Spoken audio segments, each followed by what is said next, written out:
Assalamualaikum warahmatullahi wabarakatuh. Adipun kami dari kelompok 8 program studi Magister Manajemen Universitas Muhammadiyah Metro mempersembahkan makalah yang berjudul B2B Bukalapak. Baik, kali ini kita akan membahas tentang makalah Business to Business atau Bukalapak. Sektor e-commerce di tanah air sudah memasuki tahap konsolidasi. Mereka mulai fokus mengejar probabilitas ketimbang pertumbuhan bisnis dengan mengurangi strategi bakar uang dengan diskon harga. Bagaimana peluang Bukalapak dalam persaingan ini?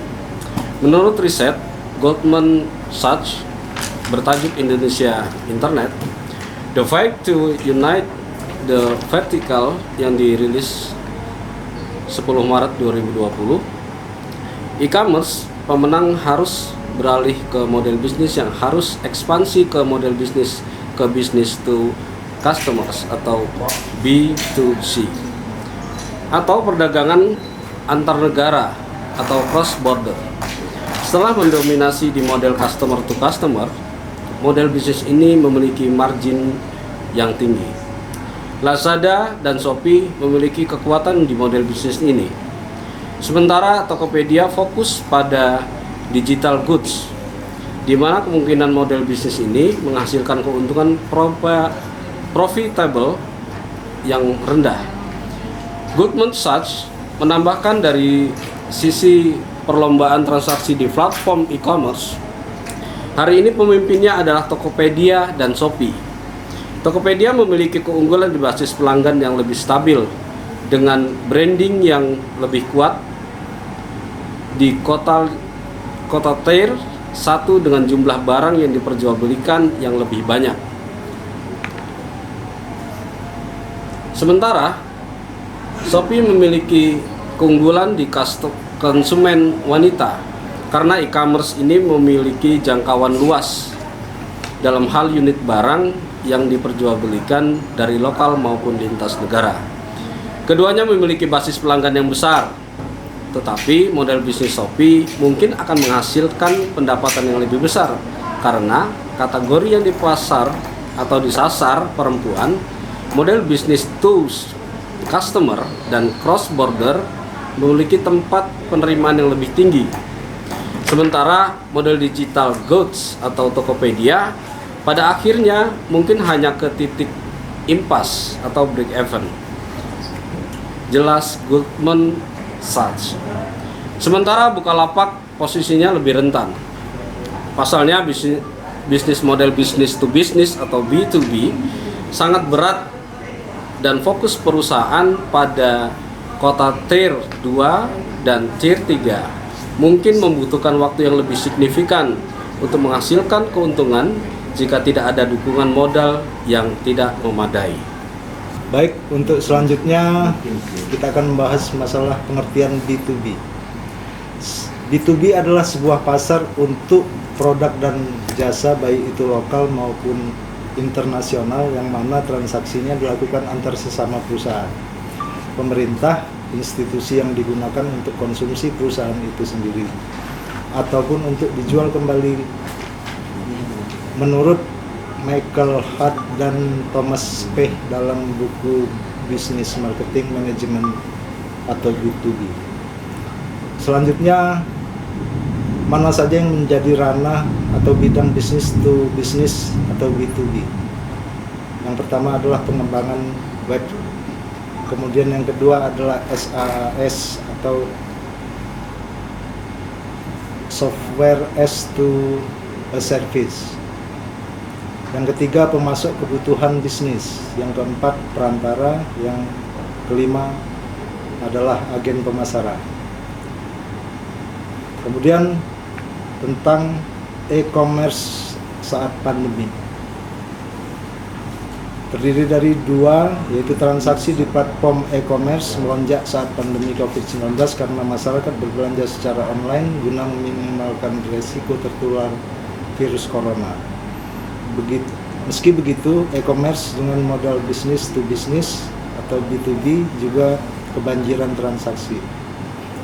E-commerce atau B2B menyediakan platform jual beli produk untuk korporasi.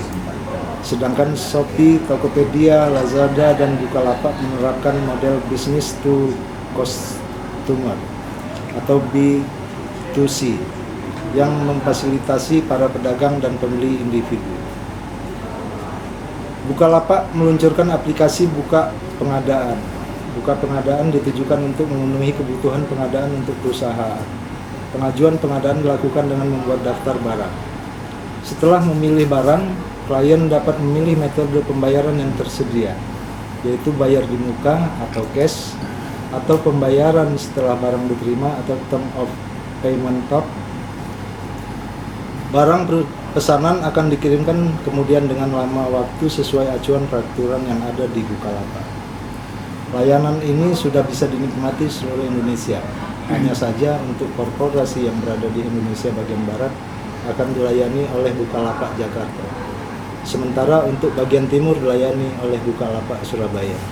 Selanjutnya adalah vendor Buka Pengadaan. Buka Pengadaan juga menyediakan tawaran untuk mitra yang ingin menjadi vendor penyedia barang. Vendor harus terdaftar di Bukalapak sebagai penjual, ditambah vendor tersebut telah terdaftar secara hukum dan telah melengkapi dokumen pendaftaran. Terhitung saat ini, vendor Bukalapak telah terhimpun lebih dari 100 juta produk tersedia di Bukalapak dengan lebih dari 1,8 juta pelapak. Sedangkan sepanjang Februari dan Mei, jumlah pembeli melonjak 50%. Saat ini, Buka Pengadaan telah menggait hampir 6 juta penjual dan menyediakan sekitar 80 juta produk. Kami telah mendistribusikan lebih dari 1 juta masker dan beberapa perangkat alat pelindung diri atau APD sebagai tambahan ke para tenaga medis yang berada di rumah sakit, institusi, dan pembeli B2B lainnya, sebagaimana yang telah disampaikan oleh Direktur Buka Pengadaan Hita Supranajaya. Selain itu, permintaan paket sembako meningkat. Permintaan utamanya yakni datang dari instansi pemerintah untuk berbagai keperluan, salah satunya bantuan sosial. Perusahaan sudah menyalurkan 50.000 paket sembako melalui kerjasama dengan beberapa identitas bisnis dan instansi pemerintah. Selain itu, penjual gawai dan produk seperti spare part mesin untuk pabrik meningkat 2 kali lipat. Dari sisi bisnis, e-commerce B2B terkait dengan layanan pengenaan barang dan jasa elektronik dinilai potensial. Laporan MK menunjukkan potensi bisnis ini di Indonesia sudah mencapai 125 miliar US dollar pada tahun 2025. Estimasi ini terdiri dari Global Corporate Service 18 miliar US dollar, B2B Marketplace 76 miliar US dollar, dan B2B Service 36 miliar dolar. Baik, untuk selanjutnya kita akan membahas fenomena bisnis e-commerce B2B di masa new normal. E-procurement sebagai bagian B2B atau business to business, e-commerce menjadi pilihan efisien menjawab kebutuhan bisnis selama pandemi COVID-19. Model ini juga dapat menjadi solusi bagi pelaku UMKM di Indonesia menjangkau pasar yang lebih besar. Perlu ada dukungan pemerintah agar sektor ini tetap tumbuh. Kemudian kita akan melihat tren penggunaan e-commerce yang meningkat. Ada 5 aplikasi yang paling banyak digunakan selama pandemi di Asia Tenggara. Yang pertama adalah sosial media, itu sebanyak 38% menduduki peringkat pertama paling tinggi. Kemudian ada video streaming, itu di peringkat kedua 35%, dan instant messaging 30%. E-commerce menduduki peringkat keempat yaitu 23%, dan food delivery sebesar 17%. E-procurement ini memiliki keunggulan yang sangat baik dibandingkan dengan pengadaan barang atau jasa secara konvensional, di mana pada saat ini kita melihat di pemerintah daerah, kementerian atau lembaga, e-procurement ini telah dilaksanakan pada beberapa tahun terakhir. Jika dibandingkan dengan pengadaan barang dan jasa konvensional, yaitu kalau di konvensional, penentuan produk dan harga masih dilakukan secara manual. kemudian dokumentasinya juga bersifat manual, transaksi pembayaran bersifat harus tunai, dan pengiriman pun tidak dapat dilacak oleh penjual maupun pembeli. Sedangkan di e-procurement ini, pemilihan produk dari vendor dapat dijangkau secara online, kemudian data transaksi hingga pajak tersimpan dengan otomatis, dan kemudahan pembayaran dengan termin, serta fitur negosiasi harga secara online. Jadi bisa kita ambil kesimpulan bahwa e-procurement ini secara e-commerce ini secara teknologi maupun secara waktu sangat efisien dan lebih mempunyai keunggulan yang lebih tinggi dibandingkan dengan konvensional.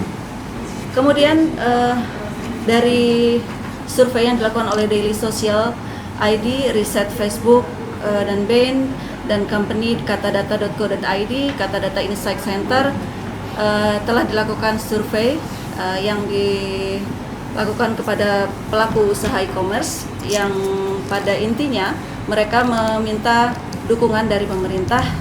Yang tertinggi untuk permintaan mereka yaitu penghapusan pajak sebesar 73,4%, disusul dengan permintaan bantuan langsung, harapan akan keringanan tarif listrik, stimulus daya beli produk sebesar 38,1%, serta keringanan cicilan bank itu 36%, serta dukungan kebijakan sektor usaha 17,3%, disusul dengan dukungan infrastruktur 15,1%. Dari sini dapat kita ambil kesimpulan bahwa bisnis e-commerce ini kedepannya akan memiliki prospek yang cukup baik, karena memang di pemerintahan, baik itu pemerintahan di kementerian ataupun pemerintahan provinsi ataupun kota, kabupaten, e-procurement ini melalui e-commerce ini juga sudah mulai dilakukan dalam beberapa tahun terakhir, dan lebih bersifat transparan serta bersifat lebih menekan celah untuk adanya korupsi atau celah-celah lain yang dapat merugikan negara. Demikianlah presentasi kami dari kelompok 8 dengan tema B2B Bukalapak. Semoga bermanfaat. Salam sehat, selalu menjaga kesehatan dan mematuhi protokol kesehatan dengan 5M. Wassalamualaikum warahmatullahi wabarakatuh.